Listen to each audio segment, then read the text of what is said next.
Today I'm in Valencia, Spain to check out the Oceanographic Museum, basically their big aquarium. Let's go have a look what we see. I found myself at the Valencia Aquarium on a warm sunny day, perfect weather for ambling around the park. In this video, not only did I get to take in one of Spain's biggest tourist attractions, I also got to contemplate our blue planet and why the world seems to care so little for it. But more on that later, so stick around.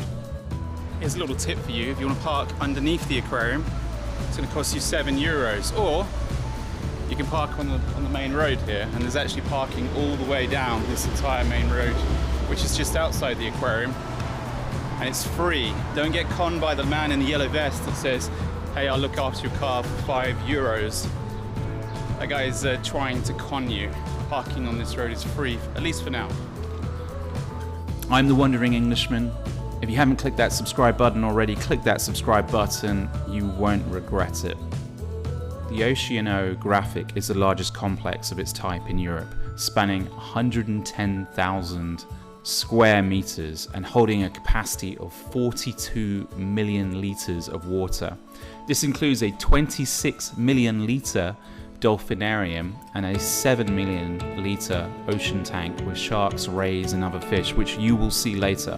It is home to 45,000 animals from 500 different species, including sharks, penguins, dolphins, sea lions, walruses, beluga whales, birds, reptiles and invertebrates, all inhabiting 9 two-tiered underwater towers representing the Earth's major ecosystems.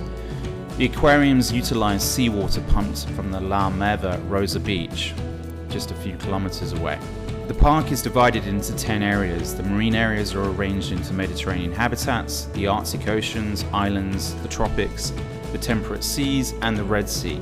The park also includes a dolphinarium, an area of mangrove swamps and marshland, and a garden with more than 80 different species of plants. The Oceanographic is currently operated in partnership with the Vancouver Aquarium Marine Science Centre in Vancouver, British Columbia, Canada.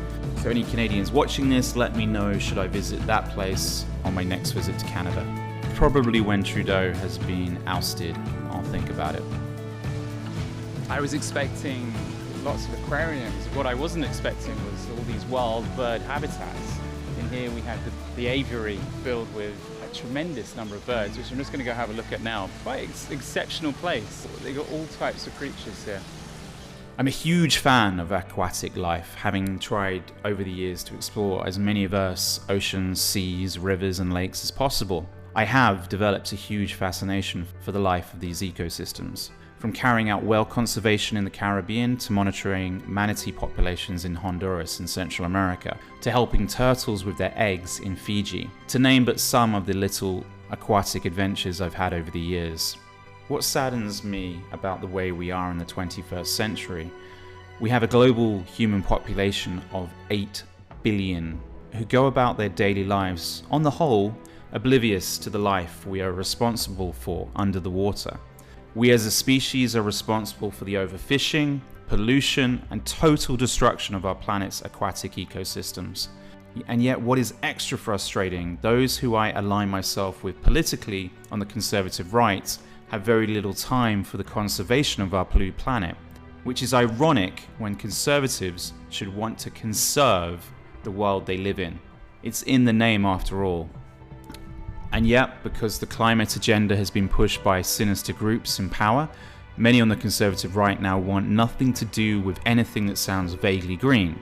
They will screech that they want nothing to do with green agenda issues. I understand this when it comes to carbon taxes and people pushing fake recycling that ends up being sent to Bangladesh or China and then put in a landfill or burnt. Also, big oil companies continue to turn a profit as plastic is needed in ever bigger quantities. Back in the 1970s and 80s, if you walked into a supermarket, all the bottles were glass. Now, because of dirty lobbyists infecting all of the West, all bottles are made of plastic, and idiots feel good about using them because they think they are recycling these bottles when in fact very little of them actually gets recycled. Most of it gets sent off to the abyss to be burnt or buried. But if middle-income earners believe they are recycling, then big oil and big chemical ink continues to make money by the bucket load.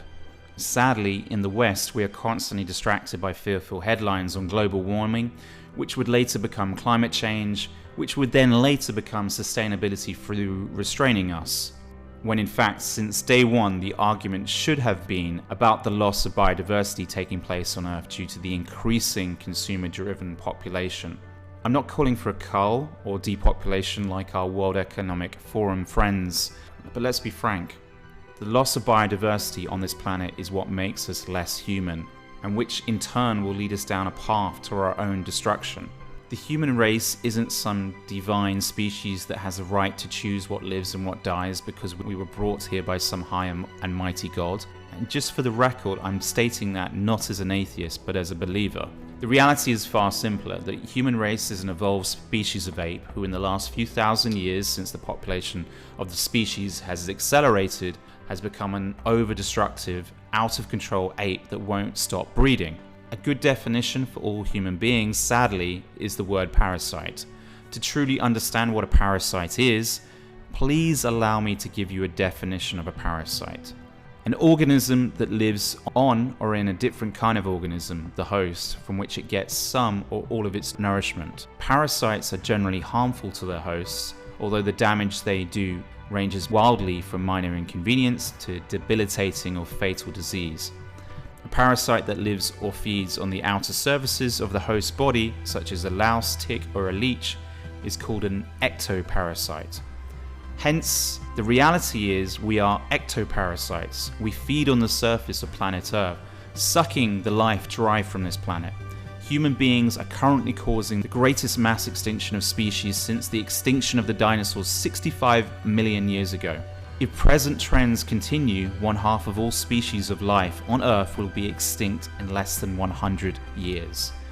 As a result of habitat destruction, pollution, invasive species, and climate change. The only parasite responsible for all of this destruction is, and I hate to say it, the human race. Just for the record, I'm not suggesting we should stop breeding.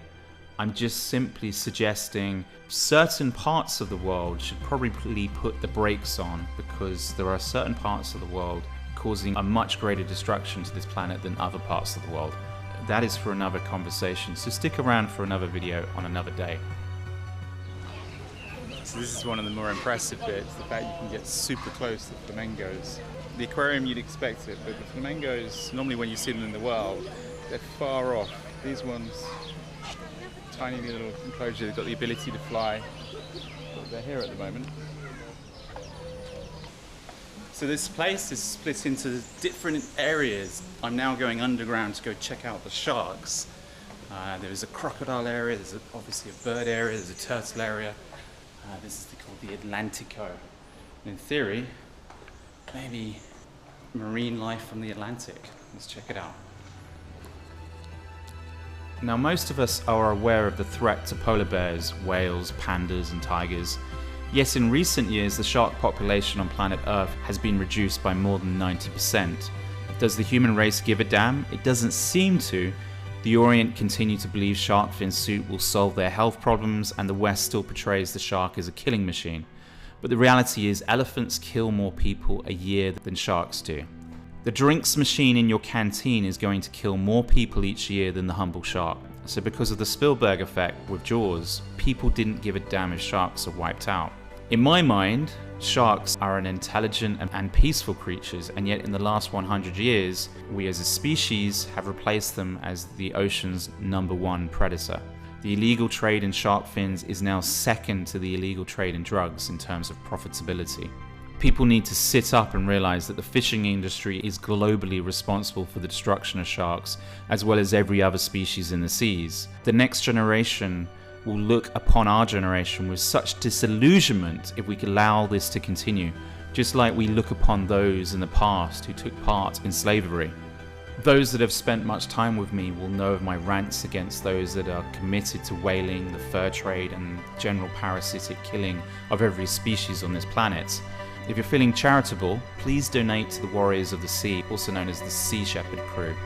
As unlike most people on this planet, they actually give a shit and will never back down from a fight when it comes to saving the planet's most endangered species. If you're curious about the sea shepherd, more details can be found at seashepherd.org. I really hope before the decade is out that the sea's killers get what they deserve and all whaling, dolphin and shark slaughter is made illegal. And yet in 2022 we're still not there.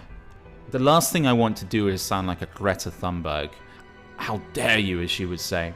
But our planet is facing bigger challenges than ever before. Our ancient forests are being chopped down and our oceans recklessly overfished and polluted at a breathtaking pace. Whaling, toxic pollution, dirty coal, dangerous nuclear energy, and genetically engineered crops threaten the quality and even sustainability of our lives around the planet. Catastrophic climate change looms as governments and industries spend time and resources in hopes of increasing their profits while avoiding the changes necessary to curb these detrimental impacts of the human race. As you can see, the shark exhibition is pretty popular. Notice the crowds in the tunnel. You can ignore the crowds and it's a pretty decent experience. Ignore the crowds. This guy seems to like it.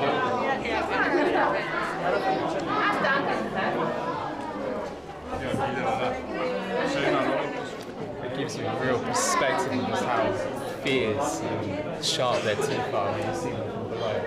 You can see just how many sharp teeth this guy has. Quite phenomenal, really.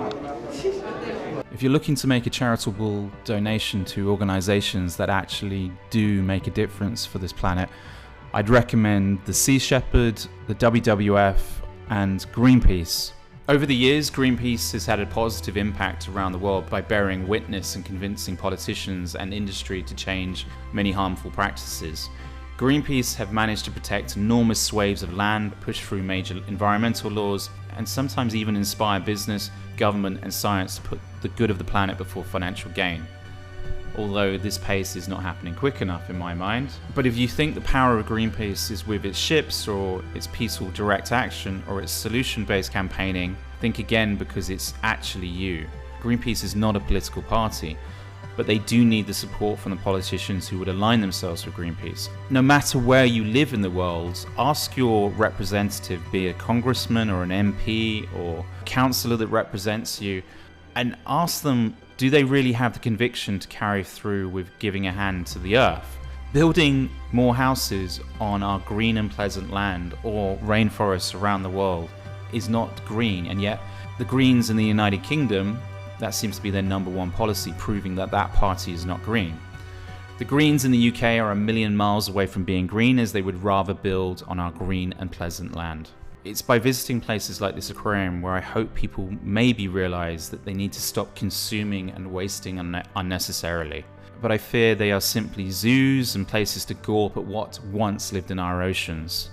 And those that will come at me and claim that the Great Barrier Reef has grown back are really missing the bigger picture. The Great Barrier Reef has now been protected for decades, whereas the rest of the oceans, seas and lakes have been raped and pillaged to a degree that there will be little to no aquatic life left soon if we don't do something soon. I hope I didn't sound like an environmental loony, but generally I care about the biodiversity of this planet. I care far more about the biomass of this planet than I do about most humans who can help themselves. The key to experiencing the aquarium is to try to avoid the crowds. I've failed in this attempt to avoid the crowds. Some exhibitions, depending on the time you go in, you'll miss the school kids, you'll miss the kids. Not this time though. Well, I went looking for the crocodiles. The crocodile exhibition was closed. A reasonably nice park. The only downer is the price. The price is €30 to get in, 25 if you're a student. I think about 25 if you're a child under 12. Reasonable value. A nice day out, I'd say. I don't know if you can see this, but right below me is this restaurant. It's actually a really nice atmosphere in here. A very civilized white tablecloth restaurant. Full service, you could say. It's actually really nice. Pleasant, nice ambience. Nice temperature in here as well. If you like this content, do give it a like, leave a comment and share. Also, if you are feeling generous and want to support this channel, you can join the channel via the YouTube join button, or you can support via Subscribestar, Ko-fi and Patreon. please treasure our biomass, stop being a mindless consumer, for we may be the last generation to see it. So that's it. If you're looking for something for the family and you're looking for something to do because you're in Valencia, then this is not a bad thing to do. Like I say, value for money, a little bit on the steep side compared to other aquariums around the world. This really doesn't compare to the one in Lisbon. The one in Chicago is pretty much up there. Now there's one in Dubai, which is very, very impressive. But this is a decent place to come. I've enjoyed myself. Certainly spent a few hours here taking in the vibe.